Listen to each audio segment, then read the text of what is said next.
սոցիալական սուր խնդիրներից պարզապես չգիտեն ուղղակի որ մեկի դուռը թակեն, անդադ լրագրողներին խնդրում են մարաթոններ, հաշվեհամարներ են տալիս, բայց դա հարցի համակարգային լուծում չէ։ Ձեզ էլ այս իշխանությունները պարզապես փորձում են անտեսել, արհամարհում են, չեն ընդունում, այնտեղ մեկը իշխանական падգամավորներից ասում է Շահրամանյան թող ինքնասպան լիներ, չստորագրեր, Արցախը էջը չփակի։ Հիմա ո՞նց եք դուք այս միջավայրում պատկերացնում արցախցիների շարքային արցախցիների սոցիալական խնդիրների լուծումը։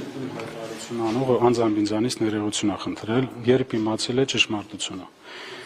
Երկրորդը, այո, եւ այո։ Ես չեմ ուզում դիսկուսիա վերացնենք, ուզում եմ ձեր հարցին պատասխանել, սոցիալական հարցի հետ կապված, այո, արցախցիները կանգնած են լուրջ սոցիալական հարցերի եւ բախվում են դրան։ Որ ասել Հայաստանի կառավարությունը ոչինչ չի ասում, դա սխալ կլինի, որովհետեւ լուրջ ֆինանսական միջոցներ են ուղղվում այդ ուղղությամբ, բայց դա բավարար չէ, որպեսզի արցախցիները արժանապատիվ կարողանան ինտեգրվել եւ շարունակել ապրել Հայաստանի Հանրապետությունը։ Ես նաեւ գիտեմ այդ հարցն էլ կառաջանա ձեր մոտ,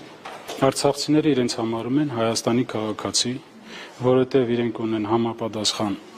անձնագրեր եւ ոչինչով չեն տարբերում Հայաստանի քաղաքացիներից։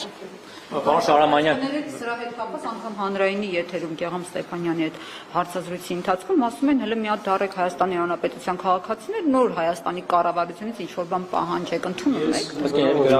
Ներողություն։ Ես ուզում եմ ուշադրել, ես ին վրա օրինակը կբերեմ։ Ես հանդիսանում եմ Հայաստանի Հանրապետության ազգային անվտանգության ծառայության թոշակառու։ Ես ունեմ